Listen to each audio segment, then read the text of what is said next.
The Tom Woods Show, episode 2176. Prepare to set fire to the index card of allowable opinion. Your daily dose of liberty education starts here. The Tom Woods Show. Hey, everybody, if you've ever wondered how younger kids can learn authentic American history, we finally have the answer. The Tuttle Twins children's book series now has an American history volume.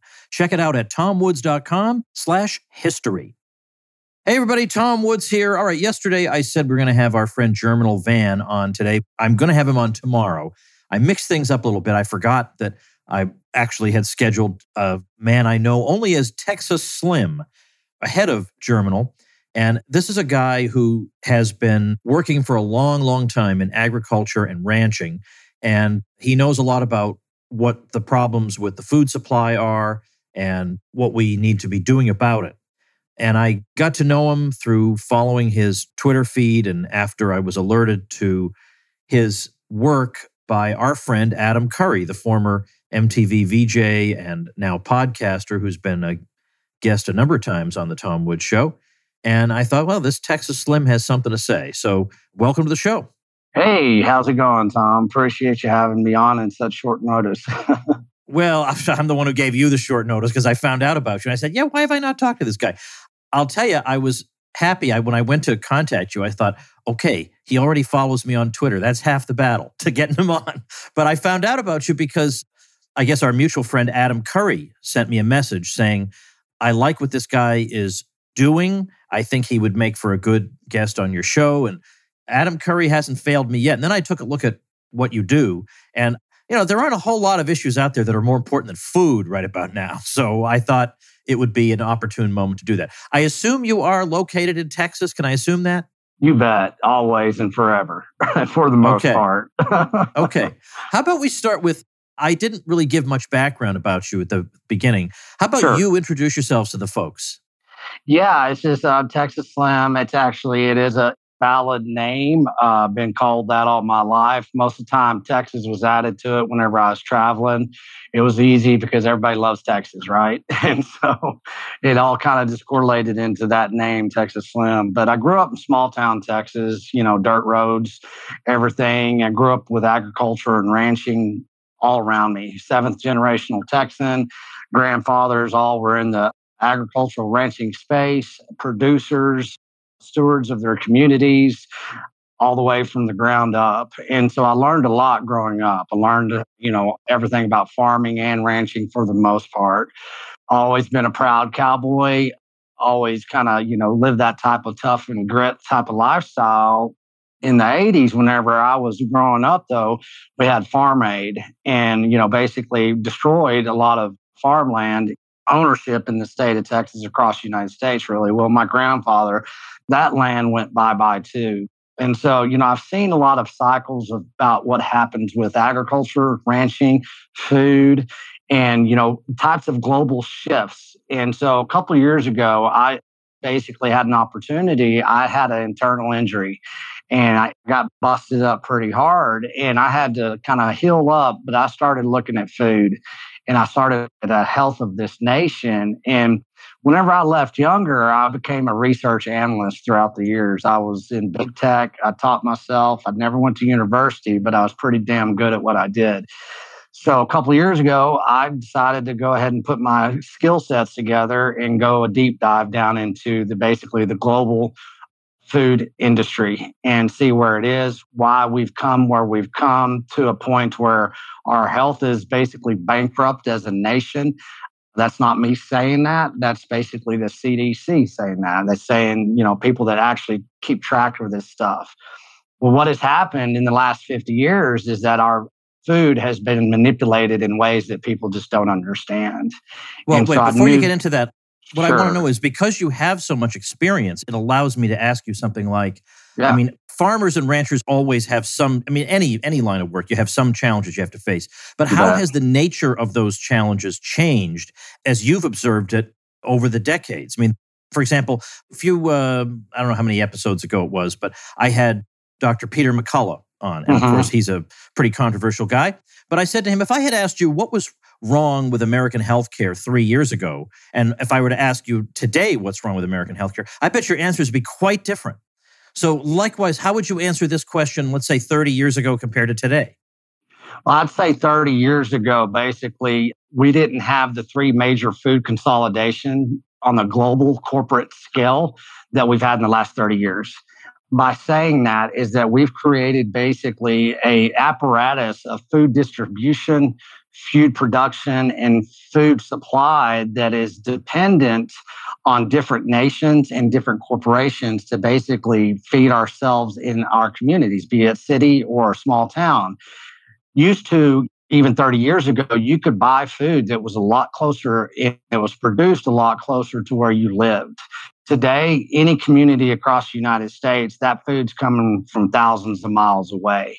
And by those consolidations happening within the industrial food complex, it's basically centralized a distribution model that has jeopardized and actually kind of fundamentally changed the quality of our food as far as nutrition and actually being able to raise local food for local communities to where they can have access to better nutrition.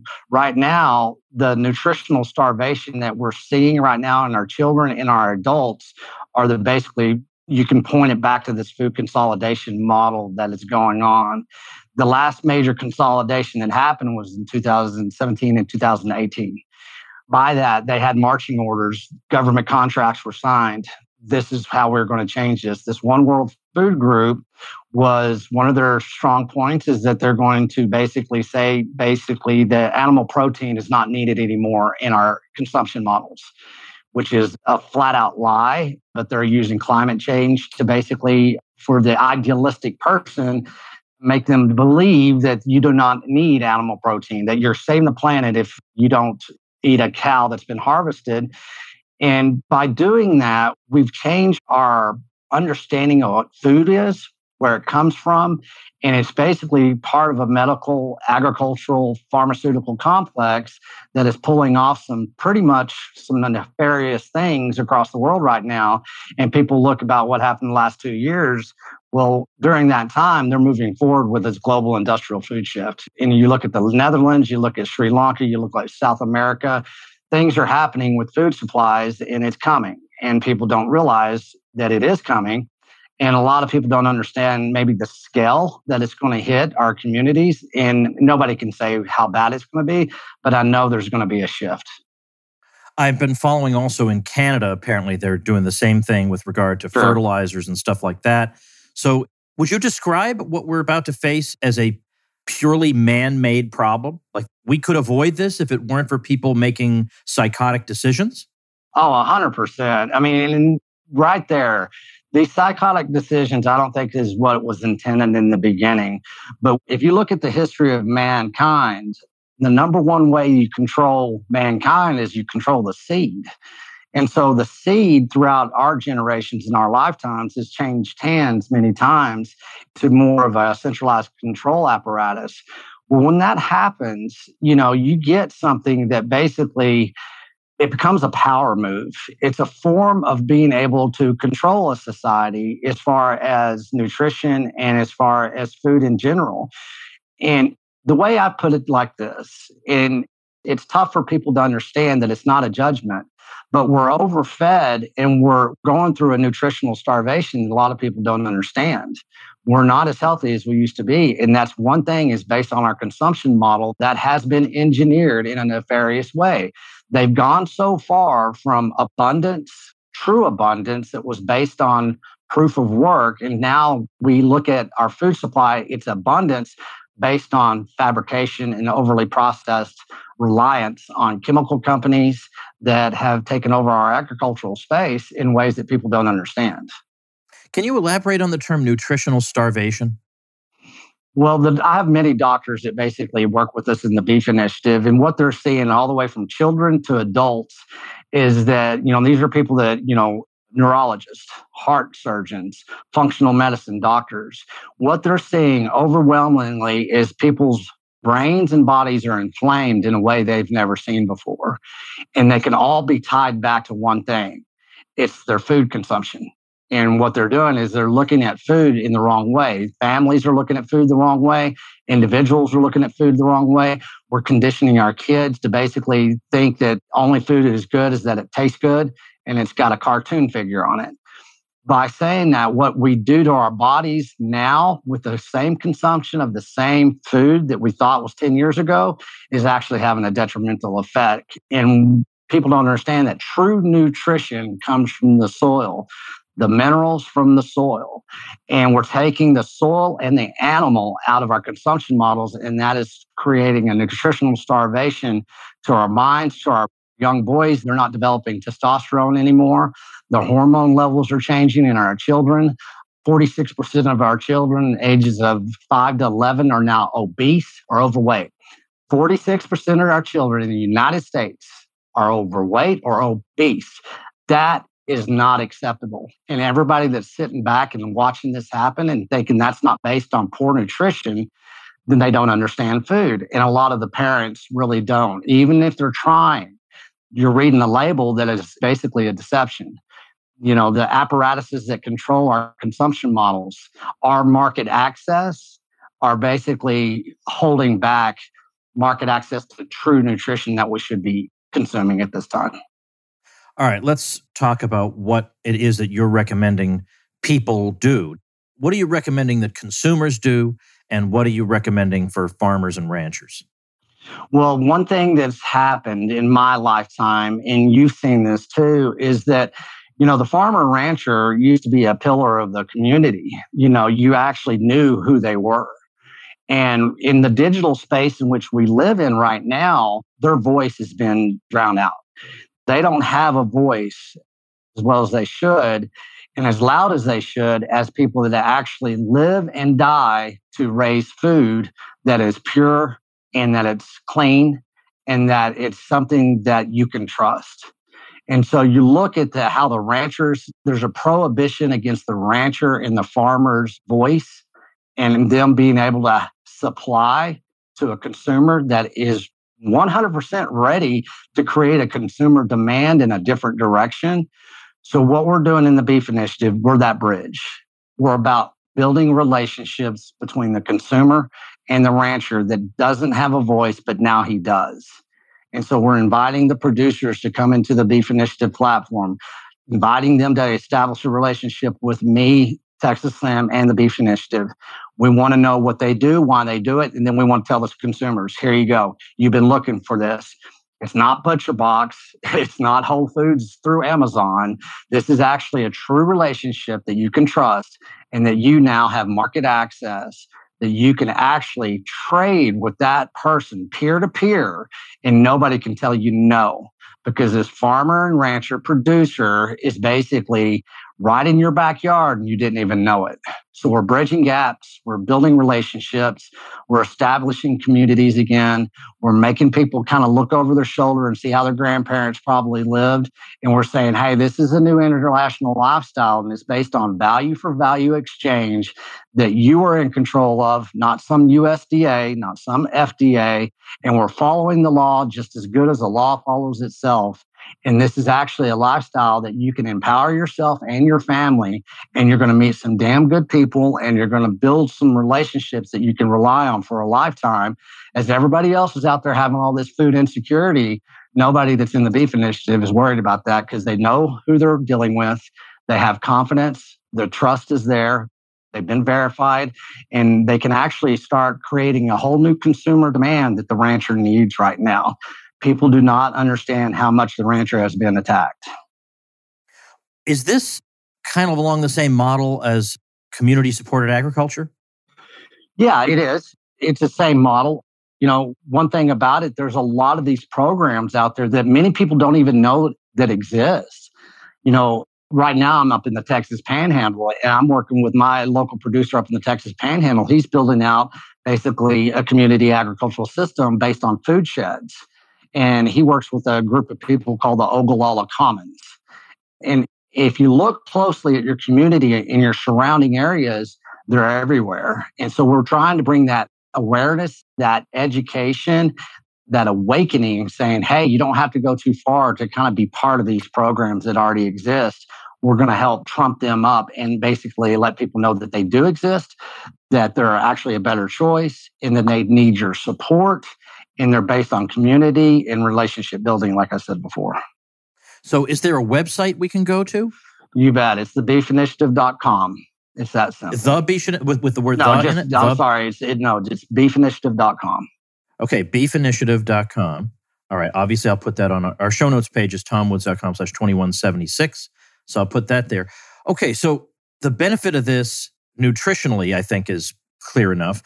The benefit of this may be economically, might also be, I assume this is also of some benefit to the rancher because you build up a network of local people who will be reliably consuming your product. And then for me, but what is the ultimate benefit of this? Is it that in the long run, or maybe even the medium run, when things, as you're predicting, things might get bad in terms of food supply, I'm already plugged into something? Yeah, well, that's part of it. And I get asked all the time from the very beginning, what is the benefit of this? We're going to save children's lives. That's what we're going to do. You get a child that's 5 years old that's already diabetic, he's done. He or she is done in that life. What is he going to? They're going to be on insulin for the rest of their lives. So if you want to know the why of the Beef Initiative, it's because we're saving children's lives. And anything else beyond that is building community with those children, with those parents that have an awareness that, hey, maybe their consumption model the last 20 years has gotten all of us in a place that we don't need to be in. We're vulnerable. Our food supply is fragile. I don't know how bad it is in Philadelphia. I don't know how good it is in Texas, but I know that there's things out there that need improvement because our health as a nation is basically being affected in ways that a lot of people don't want to take accountability for. So if you look at it as overhaul, there's tons of benefits that comes from basically changing your consumer demand and actually looking at your consumption model and saying, wow, I don't need all these prescriptions. I don't need all these medications. I don't need to be dependent on that grocery store if that gets a run on that grocery store. I already actually have a relationship with somebody. I already actually have a freezer full of beef, which is the best form of protein in the world. And so you look at all the benefits, it's a no-brainer, everything that you can gain out of this. It's an international lifestyle. A lot of people don't understand that they're going to start adopting. We're going through a global industrial food shift. And I say it every day. People don't really know what that means. Well, it means from the ground up, our food is about to change in ways that people aren't prepared for. Whenever you have this nitrogen war that's going on, well, what does that mean? Well, they're not growing crops. If they're not growing crops, what does that mean for the agriculture? Well, they're not eating grains. If they're a commodity cow, they're not getting grains. Well, who gets those cows? Well, JBS, Cargill, National, and Tyson. Here in the state of Texas, we're in a drought.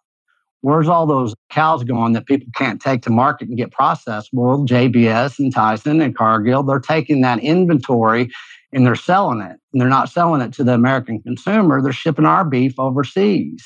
And then people in countries like Brazil are shipping 200 million tons of beef into the United States. And we don't know where that cow came from. We don't know what that cow ate, but it still has USDA on it. So if you want to look at all the benefits, it's because it's called food intelligence. It's a form of food intelligence that we as a nation need to wake up to. I mean, I've been around the world several times, and how many times have I said, oh, America, oh, fat Americans, you guys eat like shit. This is what they tell me. So you look at everything on a global scale and what we're known for, what we produce, what we do not get to consume as far as quality food, you start seeing a bigger picture that basically, if you're aware of that type of food intelligence, you're going to actually save your health, your children's health, and hopefully your community, because you're part of a stronger community that is needing to be rebuilt, kind of like our grandparents did. Before I go on, let me say a quick thing that will help a lot of you, and you know who you are. If you are in business and you're getting buried by your competition online, then build your brand, your reputation, and your lead flow with digital marketing by Persist SEO, our great sponsor. If you're a small local business, you're trying to compete against large companies in the service industry, increase your visibility with Persist SEO. Or if you have low or no leads coming in on a consistent basis, well, website search engine and conversion optimization can help move the needle to a more prosperous business model for you. If you're tired of cold calling, use your website as a lead generation engine. If you're not showing up for your services on the search engines, then get found with Persist SEO's expert search engine optimization. All you have to do is call 770-580-3736 or visit them at ineedseo.help for a free website audit and consultation. That's 770-580-3736 or ineedseo.help. Well, let's get into the practical side of this. So suppose I go to your website and I suppose I'm able to use it to track down if there's anybody in my area who's producing beef along these lines. Okay. So then what is the kind of arrangement I reach with that person? Is it that do I commit to buying meat from him for a year, or like what kind of arrangement do we have? Well, that's between the producer and you. And that's the beautiful thing about it. This is, like I said, this is relationship building. This is not a website telling you. There's two steps of basically the beef initiative as far as coming in as a producer and a consumer. You can go right now and you can go to beefinitiative.com, go to the beef box site, and you can get a beef box sent to you anywhere in the United States. And we've been doing that ever since January. And our sales are really starting to pick up. The volume is picking up. We have distribution. We have the processing center. We don't have to ask permission from anybody. Best beef in the United States right now is going through those beef boxes. You know exactly who your rancher is. That's Cole Bolton of K&C Cattle down south of Austin. So if that's the choice you want to make, you can order up your beef boxes. Okay, well, next week we're going to be doing a subscription model. If you want something delivered to you once a month, you get to have it. And you get to sign up, and you know for a fact that you're going to have beef for the next 12 months. Okay, let's say, well, I'm in Washington State, and I basically don't want beef shipped from Texas. It's nothing against Texas. That's a long distance. I don't want to pay the shipping. Well, I'm going to go there and see if I've got a local rancher in there. A lot of people are finding their local ranchers. They didn't even know it. What they're doing is they're going to their website, because the rancher gets to put their website in the Beef Initiative. It's open source. It's crowd-funded. It's crowdsourced. And so those ranchers are putting their names into the Beef Initiative platform because they're getting found locally. Now, what we're doing is they're creating a consumer demand more close to home than they thought they could do in the past without the Beef Initiative. I remember back when I was growing up in the 80s, it was the conventional wisdom that it was unhealthy for you to eat red meat. This was an unwise indulgence, but we being silly human beings, we can't resist it, so we eat it anyway. And now increasingly, as with so many other things that they told us with such a high degree of confidence, it turns out it's just the opposite. I mean, it reminds me of when I was a kid, I used to not eat butter on my pancakes. I thought the butter was bad for me. The butter is better than the pancakes, but I didn't know that at the time. So there is a little bit of a shift, at least maybe not among the so-called expert class, but the general public, I think, has started to get the message that actually the alleged evidence that eating red meat is bad for you is more or less non-existent. Like, go ahead and show it to me and have it really, really show there's a connection, not a correlation. Show me there's a connection. You basically can't find it. So that itself has been a very important step forward in this, that people realize, okay, maybe I should eat meat after all. Yeah. You look back with the cholesterol lie, the cholesterol deception, that was Ansel Keys basically creating this type of propaganda around meat way back when Eisenhower, our president, our warrior in the 50s, 1954, had a heart attack. Well, they started looking at cholesterol and they were saying that, well, our president had a heart attack because, he eats too much red meat. Well, they didn't bring up the fact that he smoked 4 packs of cigarettes a day. And so you look at the cholesterol lie and how it's basically been used in the medical field and in the agricultural field and ranching and everywhere across the point, from medical, pharmaceutical to agricultural complexes, that basically it's been one big deception. You cannot say that we did not get here by eating animal protein. Nobody was having heart attacks before the 1920s, 1930s, 1950s. What we did is we increased our consumption of chemicals and basically processed food in a way that we'd never done before. So if you understand history and you understand our consumption models based on pure animal protein, it was a lie. And then that fed into the fat-free lie, which has been horribly orchestrated, but people still believe it today, that animal fat is bad for you. It's quite the opposite. It's the most healthy thing you can do. Let's suppose you're going through the grocery store and you're feeling in a particularly proselytizing mood. You come across somebody in the meat area, the beef area, and you want to explain that the beef that they're buying there in the store is inferior to what you can give them. How would you make that case? Well, I'll tell you, I'll go straight into that. And this is really great that you answered it today because I talk to ranchers every day, right? And, I listen to them. I listen to what they're saying. They're giving me like really good feedback, what's really going on in the ranching world right now. And if you look at, I talked about inventories and how they've been basically kind of depleted and, that something's going on here that a lot of people don't realize. So here's an email that I put together from 2 ranchers, and they're ranchers I talked to, and this is what they wanted me to say. Remind consumers the majority of ground beef they are getting right now is a mixture of 20 different killer cows at the grocery store, meaning 1 pound of meat has 20 different cows in that 1 pound of meat. Tons of commodity meat is now hitting the markets. And we're still importing over 2 billion pounds of beef every year. Mostly of that cattle is coming from South America, south of the border, and Australia. We're not even consuming American beef anymore. We're consuming beef that is controlled by 4 of the major processors, 3 of them that have major headquarters in Brazil. So you want to look at some corruption and some deception. Look at JBS and see how much they've been fined the last 5 years. Hundreds upon hundreds of millions of dollars. But guess what? They've made almost $1 billion. And if you look at what's going on with our consumption of our animal protein at the supermarkets, we've lost control of that market access to the beef that we should be eating. And we're getting fed beef that we don't even know how many cows are within that beef. And this is going to get worse. What happened in COVID, our inventory lines were depleted in a way, but we didn't see it because we relied on the future. We live in a debt economy. Well, we're indebted with a food supply now that hasn't recouped from COVID.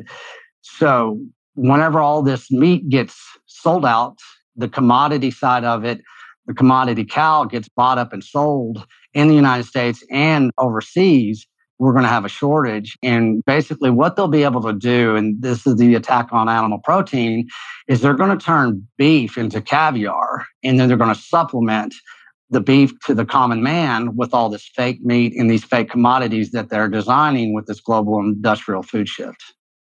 Have you followed at all Thomas Massey's Prime Act going through Congress? Yeah, I saw him do that interview with John Stossel yesterday. And is that something that you think would be helpful? Yeah, of course. But once again, the bureaucrats got us here. I'm not, there's some good, very good politicians that are really trying really hard. But guess what? You don't have to ask permission from a politician to go shake a rancher's hand. Okay. That's where that starts. Yeah, we need to leverage within these acts and these bills. But if you look at it right now, the DOJ should be all over JBS, and they're not. Why aren't they? Well, it's because our politicians aren't forcing the hand of the DOJ as it should. The type of manipulation and price gouging and manipulation that they're doing against the American rancher is criminal, but they're not allowed to talk about it because, they can't get enough momentum. Whenever they do these bills in Washington and even on the state level, they're not helping that local rancher out. They're helping the commodity rancher out. So we got to help everybody. We got to help the guys that are still doing the feed yard, the bigger ranchers that are going through, that are trying to feed the American family, and they're trying to produce the best beef they can. Well, we'll also got to do it for the smaller rancher farmer that really is the people that you should be talking to. So it needs to be done on a bigger scale. I think it's great for awareness. I think it's getting people talking, but there's a hell of a lot more that needs to be done, and that's done by the American consumer. That's it. It starts with the individual. Nobody's going to save us here. Looks like you have an event coming up in the middle of September. You want to say something about that? You bet. It's called the Beef Initiative Food Intelligence Summit. And we're having it in Bluffton, Georgia at White Oak Pastures. I hope a lot of people of Will Harris. He's on his ancestral land. It's 150 years old. He was, his grandfathers were, of course, regenerative because that's what you did back in the day before chemicals. And then they went into the commodity. He became a commodity cowboy, just like a lot of people did after World War II because of nitrogen, fertilizers, and pesticides and herbicides. Well, Will did a reverse and he went back to doing it like his ancestors did. So White Oak Pastures is a perfect study and a perfect case study for people to look at. And so Will and I have been talking, we planned this back in November. So we're going to have a 3-day conference at White Oak Pastures in Bluffton, Georgia. We're only going to sell 100 tickets, but what those people, those first 100 tickets, what they get to do, they get to go to White Oak Pastures. They get to have farm and ranch tours. They get panels of education basically on Bitcoin, on the heritage woman, on homeschooling, on food intelligence, regenerative farming and ranching, how to get going. There's all kinds of little workshops that we have at these conferences. It's 3-day. Everybody leaves these conferences feeling like they just had something that they can actually change their lifestyle, they can change their market access, and they can change their consumption models from audio, video to their food. And so this will be our third one this year. And Adam Curry is actually going to be a headline speaker there as well. So, good. Yeah, he's going to be there. And, we're talking about value for value exchange here. That's his thing. It is. Value for value exchange is a new international lifestyle. And I think people are starting to get ahead of that. They're starting to understand it because, they're looking for some answers. And, we've been doing this for a while. I've been on the ground for 3 years now doing this. So it's taken me 3 years to get to where we are having these type of conferences. And it's an international lifestyle. It's something that is educational, but it's also something that you yearn to do. It betters your family. It betters your consumption. It betters your brain. There's so many strong points in all the feedback that I'm getting from these other conferences. It's nothing but positive. And I think we're on to something. Well, I've got the website up and I'm looking through all the different possible boxes, but I am also interested in finding out who's near me. And as you say, people who've been sitting right here all this time, I didn't even know they were there. So I want to pursue this myself. So I really hope folks listening it's an easy website to remember, beefinitiative.com, that you'll go over there and poke around. At the very least, get yourself a box, possibly make a connection, and let's build this thing. This is really terrific. And I realize we could have talked about so much more because you have a Bitcoin angle to this, a sound money angle to this. This is a very exciting thing you're doing. How long has this Beef Initiative been around? Well, you know what? I said, I've been boots on the ground for about 3 years. And last year at this time, I was on a harvest up in North Dakota because I embedded myself into a harvest company because I needed to go deeper into, harvest and what we were growing as commodities. And so right after I got back from North Dakota last August, at the end of August, I think it was August 20th, I went straight into writing. And I wrote a piece called The Harvest of Deception. And it's at my Substack. It's texasslim.substack.com. I wrote that first article and it just exploded into people like going, whoa, food intelligence, what is that? And so after I kind of identified where we came from, how we got here, I said, I need to design a solution. And that's when I really started developing some strong relationships. So we've been going hard with the Beef Initiative probably since late November, 1st of December. And here we are, end of July, 1st of August. All right. Well, this is tremendous. And, again, it's kind of up my alley lately, is to talk to somebody who is both aware of the problem and trying to come up with a solution. Because unfortunately, a lot of times, we being the ones who are under attack here, we spend a lot of time defending ourselves, writing articles about the problem, but not doing anything about the problem. And so people read the articles and they say, all right, now that I have this knowledge, what do you want me to do? You're a doer. You're out there doing something. You have the Beef Initiative. You bet. And, Tom, I just got off the road. I drove 9,000 miles across the United States. I went and shook hands, and I'm building out these networks of communities, and people are coming in. We say we're grass-fed and we're grassroots, right? And that's so true. That's the only thing you're going to get done. You're not going to be a marketing plan. That's not going to be survivorship in this times. You're going to have to be somebody that basically goes out there and innovates During times of massive prohibition, you need to create times of mass innovation. And that's what I'm trying to do. I'm trying to leverage off what my grandfather taught me, what my heritage taught me, and what I learned in big tech and technology, combine it into this modern world of saying, hey, yeah, you guys go over there. I'm not going to validate you anymore. I created a solution for myself, for my son, for my family, and for my community. And that's what I want everybody to look at this as. It is a solution. We're doing everything that we're doing. We're expanding, and we don't bite off more than we can chew. We've been very slow about this. We're not a marketing plan. This is word of mouth. You found out, you said, hey, how do I not know this guy? That's been by design because we want to do it with a basically firm stance, a firm foundation of what we're accomplishing. This is a 10-year plan here. And so far, it's going pretty good. Well, I'm going to have on the show notes page, again, this is episode 2176, so tomwoods.com/2176. I'll have the link. So, of course, that's beefinitiative.com. I'll also have your Twitter so people can follow you. But let's keep it manageable for everybody. Definitely go check this out. I know I have probably a handful of vegan listeners who will write me a note, and not a nasty note. They're very sweet people. They're not mean, at least the ones I have come across. Because, when they listen to the Tom Woods Show, they're not necessarily expecting pro-beef, broadcasting, because that's not what I'm primarily about. But, sometimes that's why the show is called, it's not called, the Libertarian News Hour or anything. It's called the Tom Woods Show. It's all the crazy things that I love. It's all the causes that I believe in. So one of them is this Beef Initiative, which I hope people will check out, beefinitiative.com. Texas Slim, I hope we can stay in touch, and continued good luck to you. Hey, I appreciate you, Tom. And I tell everybody, because you commented about the vegans, this is not a vegan, vegetarian, carnivore issue. This is about clean, pure food. Know where your food comes from. Shake their hands. Then you can start and you can go consume whatever you want. I'm in Texas.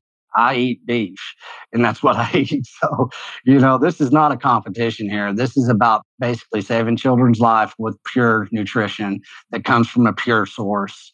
And we can do this. We don't have to ask for permission anymore. So that's what we're about. Thank you so much. Thanks again, man. I appreciate it. You bet.